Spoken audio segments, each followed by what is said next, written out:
नमस्कार, स्वागत, अभिनंदन। इससे पहले कि मैं अपने मूल विषय पे आऊं, आपसे एक प्रश्न पूछना चाहता हूं। वो क्या बात है जो आपको सबसे ज्यादा परेशान करती है? अगर आप विद्यार्थी हैं तो आप कहेंगे कि भाई मुझे तो एग्जाम परेशान करता है। अगर आप बिजनेसमैन हैं तो आप कहेंगे कि मेरे लिए तो बिजनेस ही सबसे बड़ी परेशानी है।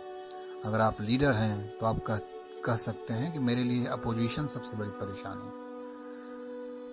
अनगिनत लिस्ट हैं परेशानियों के, लेकिन क्या आपको पता है कि मूलभूत परेशानी क्या है? मेन प्रॉब्लम क्या है? मेन प्रॉब्लम है विचारों की दादागिरी। ये विचार ही हैं जो हमें सबसे ज्यादा परेशान करते हैं। 24/7 ये चलते ही रहते हैं दिमाग में। हम लोग विचारों के गुलाम, विचारों के तले दबे हुए हैं। ये विचार ही हैं जो हमें ऊपर ले जाते हैं, और ये विचार ही हैं जो हमें भौतिक जगत में, इस फिजिकल वर्ल्ड में नीचे ले जाते हैं, तनाव क्रिएट करते हैं, पीड़ा क्रिएट करते हैं। अतीत का विचार हमें दर्द देता है और भविष्य का विचार हमें चिंता देती है। और माफ करें, वर्तमान में तो हम जीते ही नहीं। तो प्रश्न उठता है कि इन विचारों के साथ क्या करना है हमें, और हम लोग करते भी हैं, कोशिश करते हैं अपने आप को भूल जाने के लिए। इसके लिए हम लोग शराब, म्यूजिक और कई तरह की चीजों में जाते हैं ताकि हम विचार करना कुछ देर के लिए ही सही छोड़ दें, या हम विचारों से लड़ने लगते हैं। ये पवित्र विचार है, इसे अपने पास रखो, और ये बुरा विचार है, इसे अपने से दूर हटा दो, अलग कर दो, दुश्मनी पाल लेते हैं। एक अंतहीन लड़ाई में हम लोग पड़ जाते हैं। तो प्रश्न उठता है कि आखिर विचारों की सीमा क्या है? विचार बहुत अच्छे हैं जब तक वो भौतिक जगत के काम आते हैं। मतलब कि अगर आप मैथ जानते हैं, फिजिक्स जानते हैं, केमिस्ट्री जानते हैं, ये कई तरह की सेवाओं का उत्पादन कर सकता है, जो भौतिक सेवाएं। लेकिन वो विचार जो आपको मनोवैज्ञानिक रूप से परेशान करते हैं, उसका हल विचारों के द्वारा तो नहीं हो सकता। तो आइए जानते हैं कि सबसे पहले कि विचार हैं क्या। आपको क्या लगता है, क्या है विचार? विचार कहां से आते हैं, क्यों आते हैं? मेरे एक मित्र ने कहा कि आप विचार पे कुछ विचार करके मुझे भेजें। तो मैंने कहा कि ठीक है, विचार पे तो विचार नहीं किया जा सकता, लेकिन विचार को देखा जा सकता है। हम जन्म लेते हैं एक बच्चे की तरह, और हम बिना विचार के पैदा लेते हैं, एकदम कोरी स्लेट। हालांकि जेनेटिक मेमोरी है, शरीर की अपनी मेमोरी है, वो अलग बात है, लेकिन मेंटली हम लोग एक कोरी स्लेट की तरह ही आते हैं। फिर हमें जीवन के अनुभव मिलते हैं, हमें एक नाम दिया जाता है और बार बार पुकारा जाता है कि तुम चुन्नू हो, तुम मुन्नू हो, तुम सोहन हो, या फिर कई तरह के विजुअल से द्वारा हमें बताए जाते हैं। ए फॉर एप्पल, ये देखो एप्पल, ये देखो ऑरेंज।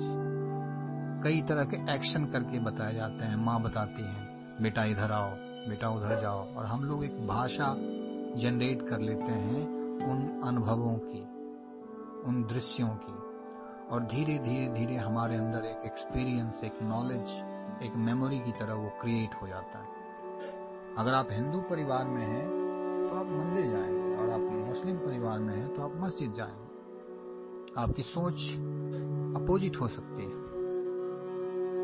आपके लिए एक चीज पुण्य हो सकता है, दूसरों के लिए वही चीज पाप हो सकता है। तो ये सब विचारों की ही लीला है। तो विचार व्यवहार से पैदा होते हैं। जब आप व्यवहारिक जगत में आते हैं, आपको हर व्यवहार के एक भाषा दी जाती है। उस भाषा के आधार पे आप विचार करते हैं। चलिए, हमने विचारों को तो जान लिया, विचार होते कैसे हैं। अब विचार का जो व्यवहारिक पक्ष है वो हमें कहाँ तक ले जा सकता है, विचार हमें कहाँ तक ले सकता है। आज जो कुछ भी हम हैं इस पूरी दुनिया में, जो कुछ भी डेवलप हुआ है, जो कुछ भी विकसित हुआ है, वो विचारों का ही तो परिणाम है। आज जो इंटरनेट है, आज साइंस एंड टेक्नोलॉजी में जो डेवलपमेंट हुआ है, वो सब विचारों के द्वारा ही तो हुआ है। तो विचार एक अच्छा नौकर है लेकिन एक बुरा मालिक है। अगर आप इसे मालिक बनाते हैं तो ये सबसे बुरा मालिक है। अब प्रश्न उठता है कि हम जो विचारों से टॉर्चर होते रहते हैं, गर्लफ्रेंड ने धोखा दे दिया इसलिए हम परेशान हैं और अतीत की गलियों में बार बार जाते हैं, रोते हैं, पछताते हैं, या कुछ बुरा हो गया हमारे साथ, हम असफल हो गए, वो विचार, या असफल हो न जाएं इस डर जो फ्यूचर हमें डराता है, ये सारे विचार जो हमें राक्षस की तरह खाने के लिए आतुर होते हैं, इनसे हम कैसे मुक्त हो सकते हैं। देखिए, विचारों की अपनी उपयोगिता है। आप ये कह लें कि विचार नहीं चाहिए मुझे, पूरे विचारों को हटा दो, तो आदमी और एक पत्थर में कोई अंतर नहीं होगा। विचार उपयोगी है, उसकी उपयोगिता है जब वो टेक्निकल फील्ड में यूज होती है, उसकी उपयोगिता है जब मुझे स्टेशन जाना हो, मुझे पता होना चाहिए रूट क्या है, विचारों की वहां तक उपयोगिता है। लेकिन विचारों की उपयोगिता वहां नहीं है जहां विशुद्ध जीवन है, जहां प्रेम है, जहां आनंद है। वो आप विचार से जनरेट नहीं कर सकते, उसके लिए आपको विचारों के पार जाना होगा। और विचारों के पार आप तब तक नहीं जा सकते जब तक आप विचारक के पार नहीं जा सकते। अब ये विचारक और विचार क्या है? विचारक मतलब कि आपकी खास ढंग की कंडीशनिंग है। मैं डॉक्टर हूँ, मैं इंजीनियर हूँ, मैं इस बिरादरी से हूँ, मैं इस देश से हूँ, मेरी ये एजुकेशन है, मेरा ये एक्सपीरियंस है। उन सारों को मिला के एक ईगो, एक पर्सनालिटी डेवलप करता है, उसे हम विचारक कहते हैं। वो विचारक ही सतत अपनी चिंता या अपने आप को बचाने में या अपने आप को ग्रो करने में सारा जीवन लगाए रखता है। यही विचारक की पीड़ा है। जब तक आप उस विचारक को नहीं समझते तब तक आप विचार से मुक्त नहीं हो सकते। विचार के उस अंश से तो जरूर मुक्त नहीं हो सकते जो आपके जीवन को नियंत्रित करता है। भौतिक पक्ष अलग है, मोबाइल चलाना, कंप्यूटर चलाना, वो अलग बात है। लेकिन जीवन को नियंत्रित करने के लिए विचार की कोई आवश्यकता नहीं। जिंदगी को नियंत्रित करने के लिए जरूरत है। जिंदगी चलती है गणित के हिसाब से, जिंदगी चलती है कॉमर्स के हिसाब से, जिंदगी चलती है पॉलिटिक्स के हिसाब से।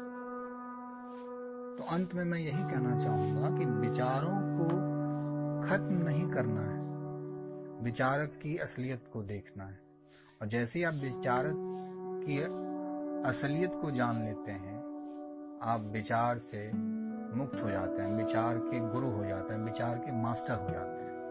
और तब विचार आप पे शासन नहीं करता, आप विचार पे शासन करते हैं। एज ए व्यक्ति नहीं, एज ए जीवन, एज ए पर्सनालिटी नहीं, एज ए चेतना। आपने मेरी बातों को इतना प्रेम पूर्वक सुना, इसके लिए बहुत बहुत